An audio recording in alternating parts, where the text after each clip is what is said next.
If the Peary race map was a ghost story told in ink, then what happened in 1946 was the moment the ghost reached out and touched the world. Welcome back to Whispered Chronicles, Echoes of Forgotten Lore. We have tracked the lines of a world that shouldn't exist, an ice-free Antarctica mapped by hands lost to time. But the story did not end with the Admiral's gazelle skin, it merely went silent. For centuries, the southern continent remained a white void on our maps, a place of lethal cold and impenetrable mystery, till the guns of the Second World War fell silent, and the eyes of the great powers turned toward the one place on Earth that had never been conquered. They didn't go for the ice. They went for what was underneath it. The year is 1946. The guns have fallen silent across Europe and the Pacific. The world exhales, believing the war is over. Cities smolder, economies collapse. Millions count their dead beneath skies finally free of bombers. But peace is a word spoken only by the naive. While diplomats sign treaties and politicians shake hands for cameras, something else stirs in the halls of naval intelligence. A different kind of urgency. A mission that cannot wait for reconstruction, for healing, for the luxuries of a world at rest. They are looking south. Far south.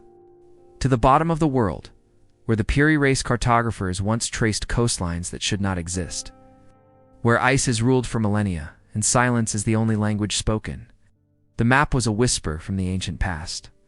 What comes next is a roar from the modern war machine. Within months of victory, the United States Navy assembles the largest Antarctic expedition in human history. Not in 5 years. Not after recovery. Now, immediately. With a speed that suggests something more than scientific curiosity. Call it Operation Highjump. They call it a training mission. But training missions do not require what they brought to the ice. Imagine standing on the dock in the winter of 1946, watching them assemble. 13 ships, aircraft carriers, submarines, icebreakers, built to shatter frozen seas, seaplanes and helicopters, some carrying experimental technology fresh from wartime development. Supply vessels loaded with enough provisions for 8 months in the most hostile environment on Earth. 4,700 men. Not scientists in wool coats with clipboards. Not explorers seeking glory and discovery. These are battle-hardened sailors and pilots, Marines and engineers, men who have just returned from the fire and blood of global war. Men who know the weight of a weapon, the sound of an enemy approach. The official record states their purpose clearly: to establish research bases, to test equipment in polar conditions, to train personnel for cold weather operations. But listen to what the record does not say. Why does a training mission require aircraft carriers capable of launching fighter squadrons? Why do you need Marines for meteorological surveys? Why such urgency that the fleet departs before Christmas, racing toward the Antarctic summer as if something waits that cannot be delayed? The expedition is divided into 3 groups: the Eastern Group, the Western Group, the Central Group. Led by the expedition commander himself, Admiral Richard Byrd. A name already legendary in the annals of polar exploration, the first man to fly over the North Pole, a recipient of the Medal of Honor, a man who had stared into the white void before and returned with stories that made even hardened explorers pause.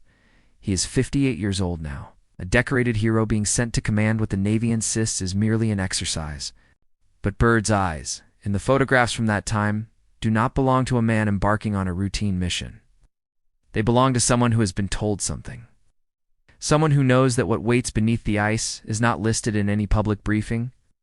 The fleet arrives in January 1947, the Antarctic summer. When the sun circles the sky without setting, casting everything in a strange, flat light that erases shadows and makes distance impossible to judge. It's a place where the horizon dissolves into white, where ice and sky become one. Where men have been known to lose their minds simply from the emptiness. They establish Little America 4 on the Ross Ice Shelf. They begin their operations. And that is when things begin to unravel. Richard Byrd is a man of the Janus threshold, two-faced, like the Roman god who looks both forward and back, into the known and the unknowable simultaneously. He is a creature of official record and whispered rumor, of documented achievement and inexplicable experience. The official history tells us he conducts reconnaissance flights over the Antarctic interior. Mapping missions, photographic surveys, standard exploratory work. But there are other stories that emerged decades later in journals claimed to be his own. In interviews with crew members who speak only when they believe they are too old for consequences. Documents declassified with sections redacted into black rectangles that hide more than they reveal. They speak of a flight that went beyond the pole, of Byrd's plane crossing the frozen wasteland and encountering something that should not exist, not in Antarctica, not anywhere on the maps drawn by modern cartographers. Greenland, an oasis in the desert of ice, where the temperature rises impossibly, where lakes reflect a sun that feels warmer than it should, where the instruments malfunction and the compasses spin uselessly, and the radio crackles with interference that sounds almost like language. The flight log, if it exists, has never been made public. But what we do have is this. On March 5, 1947, Byrd gives an interview to a Chilean journalist. His words are measured, careful, but they carry an edge of something deeper. He speaks of a land beyond the pole that holds secrets that could be the key to mankind's future. He mentions resources, strategic importance, things that could reshape global power. He does not elaborate. He does not need to. Within weeks, Operation Highjump is abruptly terminated. 8 months of planned exploration cut short after barely 2. The fleet returns to the United States with minimal explanation. Equipment is left behind. Bases are abandoned. The official reason? Unexpected weather conditions and equipment failures. But weather is what they came prepared for. Weather does not explain what happens next. Let us speak plainly about what is documented. During Operation Highjump, multiple aircraft are lost. Official count varies depending on the source, but at least one plane crashes, killing 3 men. Others are damaged, forced to make emergency landings on ice that threatens to swallow them whole. Equipment failures, the reports say. Mechanical malfunctions in extreme cold. But there are witness statements that paint a different picture. Statements from crew members who describe things that do not belong in official history. Things that were seen from the air, tracked on radar, encountered in ways that left men shaken and silent. They speak of craft that moved too fast, too precisely. Objects that did not behave like aircraft anyone had ever seen. Not even the experimental jets being developed in the final years of the war. They speak of being pursued. Of evasive maneuvers taken not against weather, but against something actively engaging them. Admiral Byrd himself, upon his return, reportedly meets with the Secretary of Defense. The meeting is classified, but years later, fragments emerge. Words attributed to Byrd in various sources, their authenticity debated but never fully disproven. He speaks of a new enemy, one that could fly from pole to pole at incredible speeds, one that possessed technology beyond anything the Allies or Axis had developed. He warns that in the event of a new war, America could face attacks by craft capable of flying over the poles with impunity. This is not the language of a man describing weather phenomena or equipment failures. This is the language of combat. The language of someone who has encountered an adversary and barely escaped to report it. The Navy listens, and then the Navy goes silent. Operation Highjump is classified. Crew members are debriefed and told not to speak of what they saw. Files are sealed. The official narrative is sanitized into something bland and forgettable. But the men who were there remember. They remember the lights beneath the ice, the sudden storms that appeared from nowhere, impossibly localized. The sense of being watched from the white emptiness of the ice itself, feeling hostile, alive, aware. They remember the fear. What did they find? That is the question that haunts the silence that follows Operation Highjump. What could possibly exist beneath the ice that would provoke such a massive military response and then such a comprehensive cover-up? We return to the Peary race map, to the coastlines drawn when Antarctica should have been hidden beneath miles of glacial ice, to the evidence of a civilization that possessed knowledge we cannot explain. Consider the possibility that they never left, not entirely. What the ancients built in the warm epochs before the ice came was not abandoned, but adapted beneath the frozen surface. It's protected by cold and isolation, and the sheer inhospitable nature of the continent, something endured. Remnants of a technology that once mapped the world with precision we have only recently matched, or something more. Something that did not appreciate the intrusion of a modern military force, probing its sanctuary. The Great Year, the 26,000-year cycle of Earth's precession, suggests that what we call history is merely the latest chapter in a much longer story.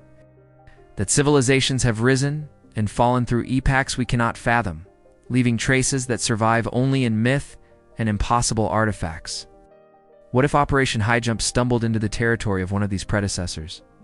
What if the craft that pursued Byrd's planes were not from another nation or another planet, but from another time entirely? From a lineage that predates our current human civilization, watch the ice sheets advance and retreat, that learn to exist in the spaces between our awareness. The timing is significant. The end of World War II represents humanity's full emergence into the nuclear age.